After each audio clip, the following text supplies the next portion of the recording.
All right, hey everybody, back with another video here for you. Nighttime dealership. We are up here at Franklin Chevy, Statesboro. Love this place, great people. But what we want to talk about today is a lot of inventory on a lot today a red flag? Is that a red flag that they have a lot of inventory for you to be able to get a deal? I want to talk about that. And there's a lot of things now that are variables to a dealership having more inventory or a dealership losing customers now than what there was before, because all that crap we went through with the pandemic stuff and the dealer markups that were happening, a lot of dealers really took advantage of customers.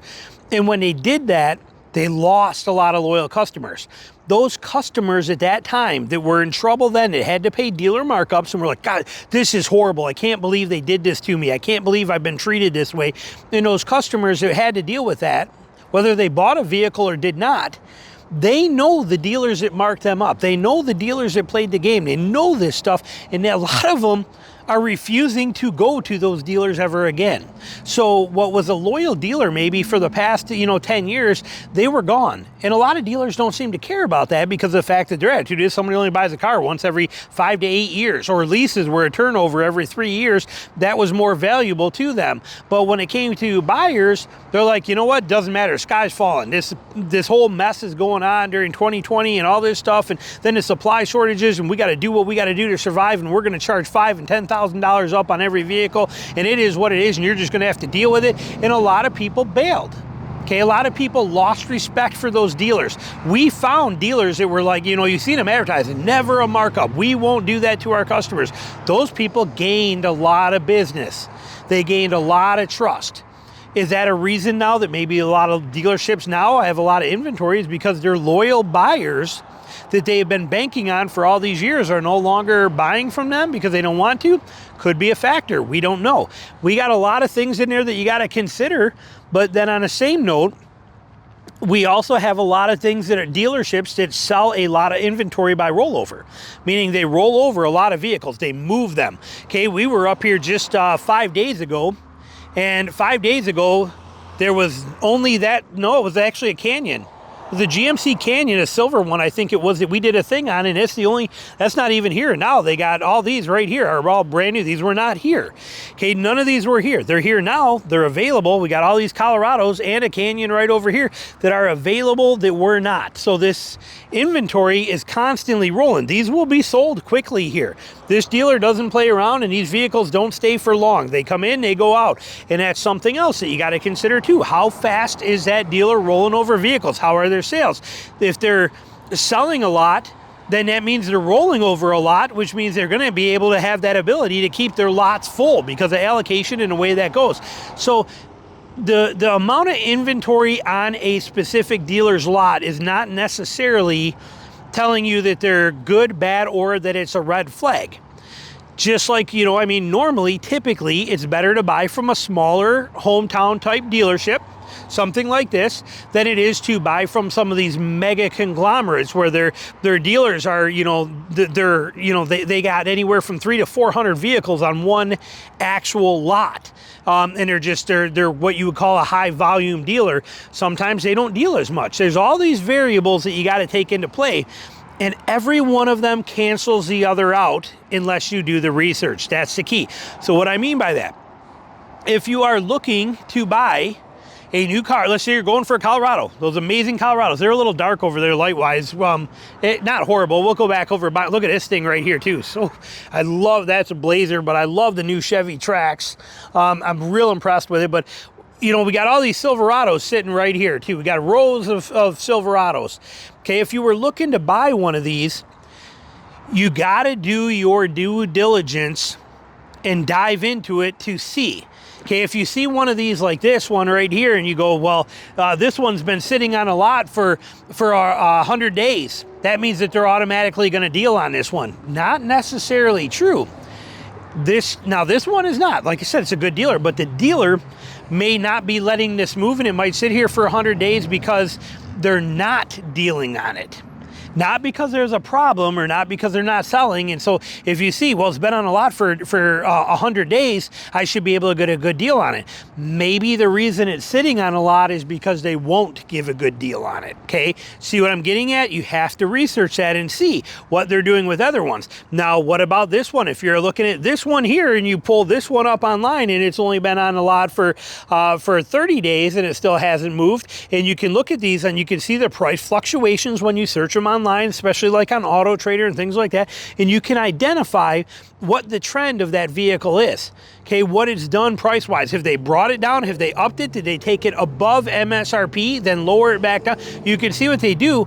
What happens with the vehicles that you can research online will tell you a lot about what the dealer is and whether it's worth calling or dealing with. Also, the comments are another great way. Take a look at the comments that the dealer has, okay, the reviews on the dealer. See what they're looking like. They're going to give you good insight by a lot of people. Take them all with a grain of salt, but look at it from an averages perspective. Okay, there's a right way to do this. But as far as thinking for any, just coming in and thinking, well, this is my local dealer, so I have to buy it here, and I'm going to negotiate with this dealer by walking in and I'm going to say, this truck has been sitting here for 120 days and I want 20 grand off on this thing, and you're going to do it because the guys online said you're gonna, and you need to move it, and it's costing you money for lot rent.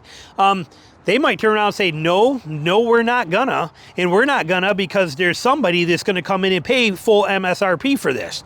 Okay, so then you're gonna walk away from this and you're gonna be like, see, nobody's doing any deals. No, that means that the dealer you're at is not making a deal. You could then get online and drive an hour down the road or 4 hours down the road by doing it on the phone, but you might find another guy that's got the same exact truck sitting there, and he's like, yeah, mine's been on a lot for 30 days, and you know what? We're a high volume dealer. We don't like vehicles sitting here for 30 days. That means we're paying on it and we're losing money, so we want them turned over inside of 30 days. We will take your offer. And then there you go, you got it. But this dealer, not this one, I'm not knocking where I'm in, but I'm saying, but this particular dealer you were just at, he might be like, 90 days is nothing. Most of our cars sit longer. We'll find a sucker anytime we can. We're getting MSRP only. We'll talk them out of it, okay?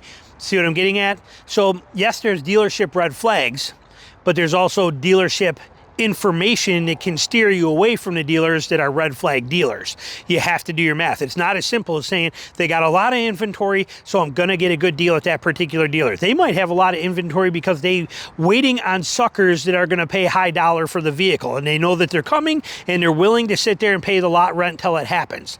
Other dealerships, small and large, might be like, no, you know what, we need to roll them over. If I have to keep it here for 60 days and make 2 payments on this vehicle, I'm not happy. Roll it, get it moving, whatever it takes, do it.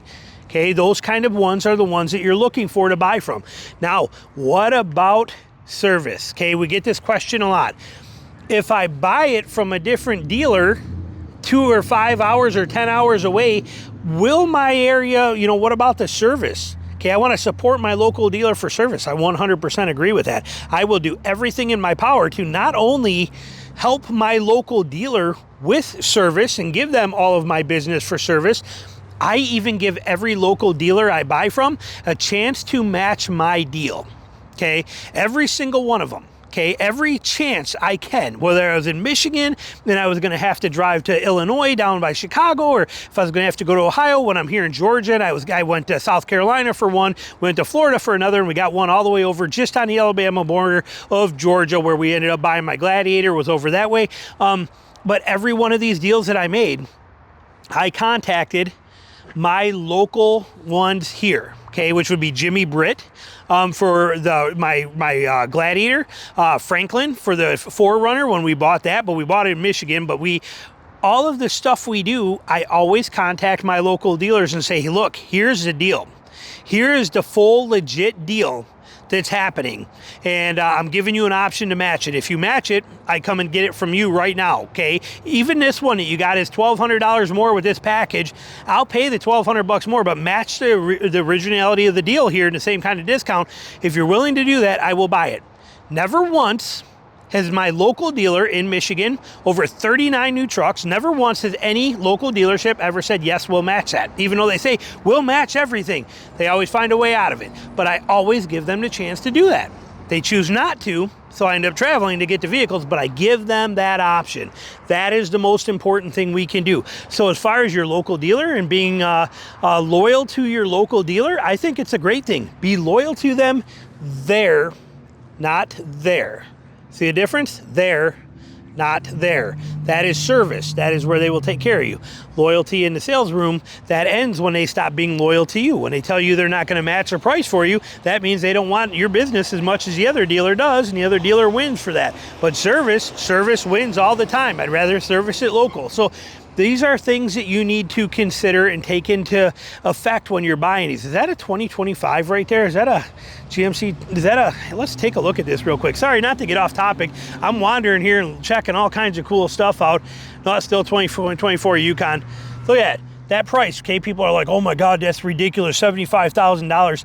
This is a Yukon XL four-wheel drive AT4 edition. This thing is a beast, but on the same note, that's the average price of a lot of pickup trucks that are out here today too. That's a lot of vehicle with a lot of class and a lot of seats and a lot of room and a lot of stuff for the money. Okay, it's their high prices today, but these things are pretty sweet, not gonna lie. So anyway, that's what I wanted to help you with today. Is there red flags to dealers? Yes, there are. Are they as easy to spot as just saying inventory, a lot of inventory on a lot means that? No, it does not mean that. That is not how that works. It's not the option. There is no knowing it right off the bat. You have to do the research and you have to dive in. When you are looking to get a deal and negotiate on prices of vehicles and stuff like that, all of these things matter. It is not as simple as saying, oh, I saw your ad online, says you're offering $16,000 off. Okay, I'll take that one. Give me that, please. I want that one. I'll be there to pick it up in a half hour. They are trained every single day to talk you out of your money. Well, sir, you don't qualify for this. You don't qualify for that. You don't have this. Oh, but your vehicle's been sitting on the lot for 90 days. We don't care if it sits here for 90 days. We'll tolerate that. We'll sell it to somebody at MSRP, but your ad says $16,000 off, but you don't qualify for the $16,000. Move to a different dealer. Move on, okay? Work them the right way. That's the key. But inventory is not going to help teach you any of that kind of stuff. And the red flags are not apparent in jumping out at you. But it does interest me, and I wish I could see some kind of ratio of lost business to dealerships from loyal customers based on the fact of what actually happened here. Look at that. That's actually not bad at all right there either. 63 grand. Huh. $2,500, $63,000. But you know, what's inventory that is actually lost, or not inventory, but sales that are lost by customers no longer coming back to dealers that actually charged them markups and kind of screwed them over during all of that crap that was going on with supply shortages, the BS stuff that happened before that, everything with all that stuff. I wonder what that ratio is. I wish I could figure that out, but let me know what you think. Did you have one of those experiences? Did you use or go to a dealer 4 years ago to try and buy a car, 3 years ago, or even 2 years ago, and get hit with markups and the BS and stuff like that, and it, give you that sour taste that you'll never go back to that dealer? Curious what you think. Let me know in the comments below. Thanks for watching.